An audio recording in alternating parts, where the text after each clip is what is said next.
Nothing in this podcast is intended as investment advice, and the people in this podcast may hold positions in the stocks they talk about. Do not buy any investment based solely on a tip or recommendation. Please do your own research.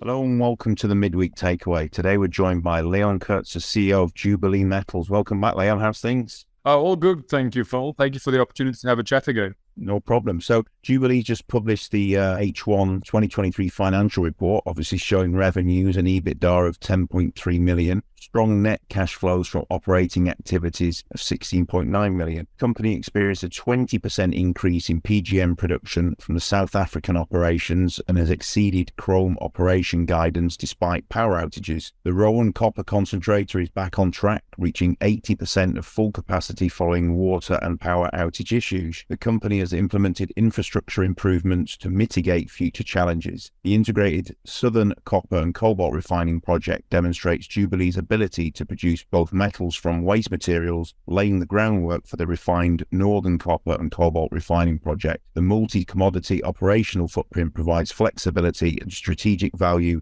amid volatile metal markets. Sounds very promising indeed, Leon. Thanks, Phil. Yes, certainly we've had our challenges, but if you look at exactly as you've just done, what is Jubilee today and where are we going? It sketches a picture of a company on the one hand in South Africa, delivering results, delivering strong cash flows that actually was the key funder in developing this footprint we now have in Zambia. And if you put the two combined and you actually unpack those numbers, the revenue numbers, the earnings numbers you've just read out, it's all just from the South African business. Yet we have this second business, fully funded, debt-free, fully constructed, now going through its paces and up to 80% of its capacity is already. So one can now expect what is this additional revenue and earnings that is added to what we've just released as our numbers, because we might as well have sliced out Zambia and just released South Africa. South Africa on its own rights have delivered to target and beyond. Its costs is so strictly under control. Its margins are very healthy.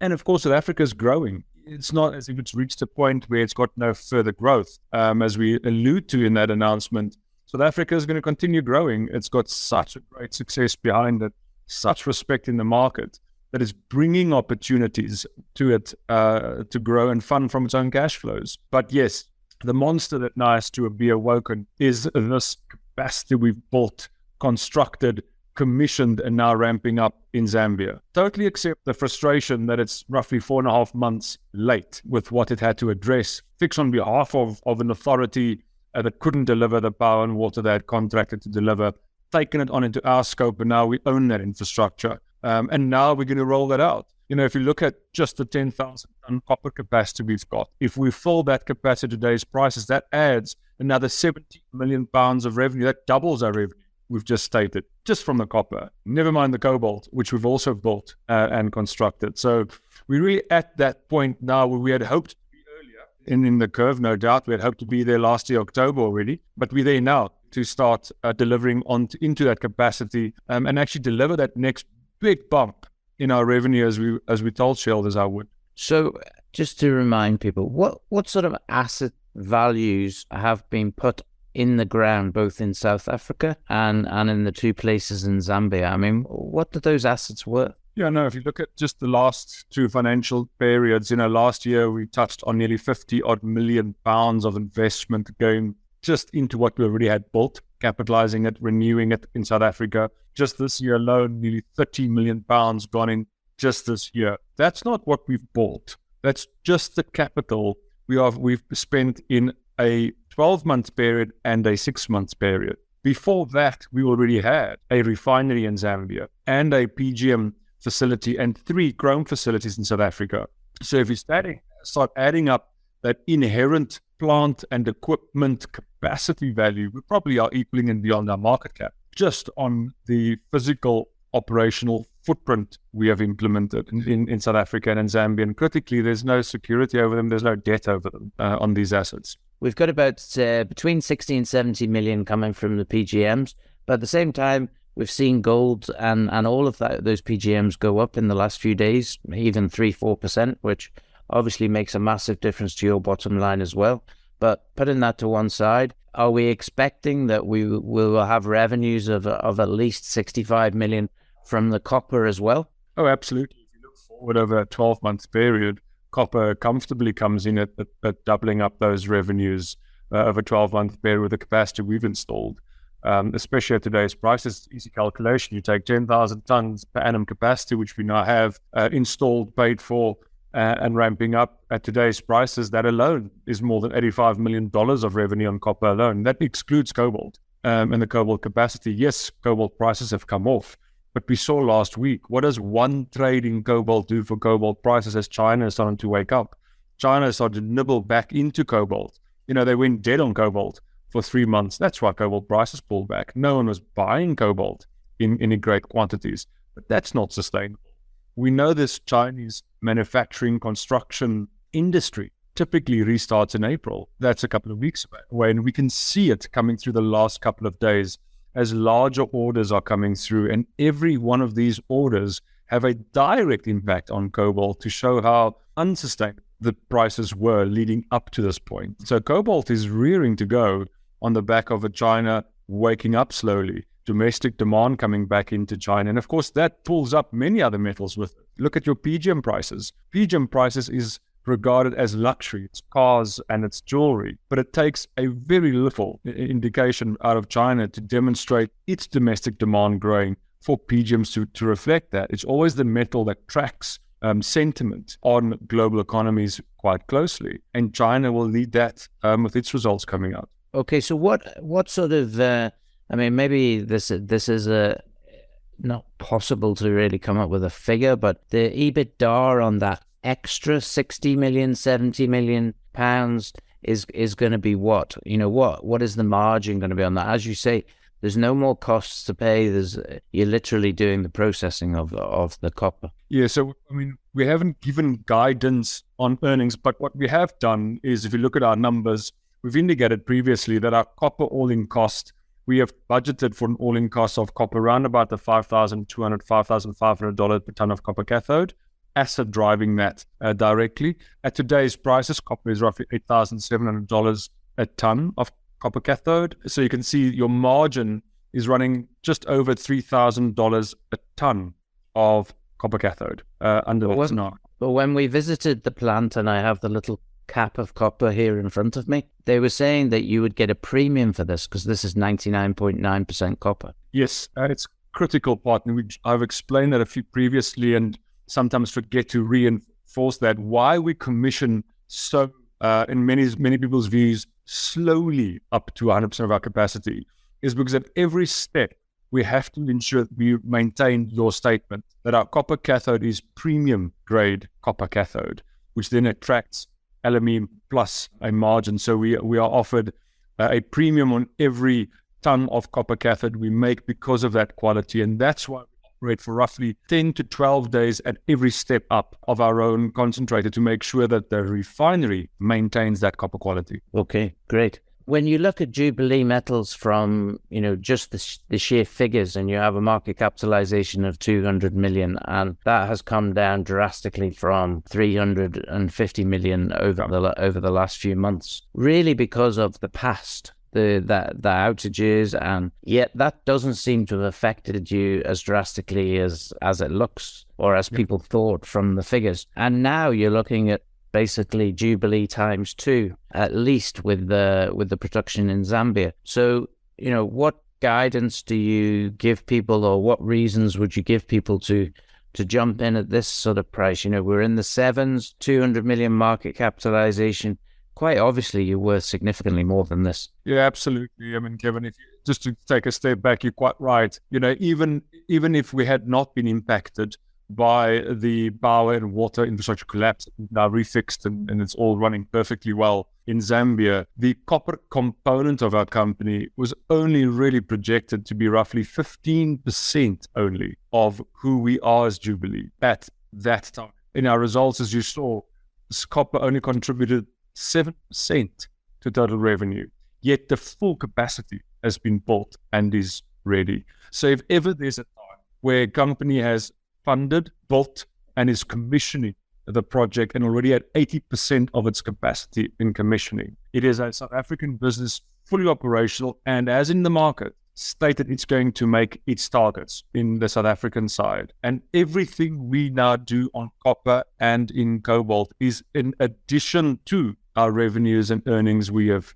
declared. So everything from here on forward is actually utilizing a capacity of copper and cobalt yet to come into our financial numbers, but fully paid for and commissioned. That's where Jubilee is at this stage. And when you unpack, as you've just done, that asset value, that cash generating potential these assets hold against our market cap, it seems senseless. Yeah, you're trading 1.5. You will be trading 1.5 times forward revenue, which seems bizarre. And, if the EBITDA is, even doubled on the copper, and I actually think it will be more than that, but anyway, 22 million, then you're basically on a PE of less than, about 9, which seems, again, for a company expanding. That PE is only for a 6-month period. If you add the 12-month... yes, sorry, it's 40 million, yes, 44 million. Yes. So the PE is even more ridiculous than it's less than 5. And that doesn't factor in the fact that you're going to expand in Zambia. I mean, we were there. It's quite obvious that what's happening and what you're going to do in terms of Rowan and any other opportunities, it's going to expand. So there's going to be more. I mean, when just for the listeners so they understand how orientated Zambia is towards copper, there's only one main road in Zambia, and all you ever see on that road is huge trucks carrying big plates of copper, to the ports and to be sold. I mean, it was really shocking for me to see anyway, that, this really is a mining jurisdiction, and copper is a huge part of this country, a huge part. Absolutely. And there are tailings everywhere that you guys are gonna basically be able to process. Oh, absolutely. It's just to the point where the president on his tour through the Copper Belt spoke of us, spoke of the waste projects. In the Zambian times, without our even involvement or even checking with us in Zambia, they printed the next project that they were hoping Jubilee will be successful in executing, because the buy-in and even reliance in certain aspects of that industry on our success and the strategic goals they've set for themselves is clear because of what we do. It's visible. We pump so much back into the communities where we operate to ensure buy-in and support. And absolutely, I mean, Zambia is a copper-driven economy. Yeah, and I predict that based on what we saw and the discussions we had with the various different people, that I think your revenue is very likely to match your current market capitalization by the end of 2024, which is only 20 months away or whatever. It's actually easy to calculate. We've said 2024, we're targeting 25,000 tons of copper. That's the target we've set for ourselves. Just that alone matches our market cap. That excludes cobalt. It takes out even PGMs as a contributing factor. So you can see where we are going at the moment. We are progressing. It's not like me, but I obviously undersold the thing. So obviously there's going to be a lot more. Yeah, it's just that we are at, if you look at our company and you were to plot the curve of Jubilee on PGMs, we started off at so small. We were doing roughly 30,000 tons of material into our facilities per month back in 2017. Today, we do 240,000 tons a month into our facilities. That's the growth that South Africa saw that delivered this business. And that's exactly what we're now doing in Zambia. The South is simply a demonstration of what's to come. And are you also looking, Leon, for exploring other opportunities all the time, looking at different jurisdictions and areas around Africa? We are for us, of course, first and foremost is bed down the performance. Bed down and fill the capacity we've built. But absolutely, when our business development team are in various jurisdictions looking at various opportunities. We have some of the largest mining companies, which I can't wait to actually tell people who they are, that have asked us to review what they've got to build their waste portfolios for them. We have, if you stand back, we already do the world's largest chrome company. We have one of the world's largest mining companies already asking us to complete their current waste portfolio review. One of the companies in Zambia, one of the largest copper producers in Zambia, came out into the media and informed via the media that they are contracting with us to look at their waste portfolio. So very much so, we have no intent of simply stopping where we are. We accept that we had such a small bump in the road, if you put it into perspective, that we had to overcome. Yeah, and you say, you've overcome those issues. Now it makes you stronger, doesn't it? You come out the other side being stronger and knowing for the future. And so it's exciting. I'm sure you're excited about what lies ahead. Oh, we are. Our team is so fired up. For the Zambian team, for them, they are tasting their success. They can see how close they are to actually deliver, because you can imagine we are a competitive company. It's not fun to be in an Exco committee and the South African team is getting all the glory and the Zambian team is being asked for when are they delivering. So that they are there and they can't wait to actually be that company in our Exco group to show that they've actually caught up and exceeded the South African operations. All I can say to you is that good luck with the execution of this, which seems to be well on track. Yes, there's been delays. I don't think you could have done much about those, to be absolutely honest, but the future looks extremely bright. And we look forward to speaking to you again in the near future. Oh, absolutely. Thanks, Kevin. Absolutely. I mean, there's not a more committed team than at the moment in Zambia to actually be proudly and bring these results forward. And we are all impatient for it. Leon Coetzer, CEO of Jubilee Metals, thanks very much for your time. Thanks, Paul. Thanks so much. This podcast was brought to you by Roast PR Limited. If you would like to appear on a future episode of The Sunday Roast, please email admin@thesundayroast.net.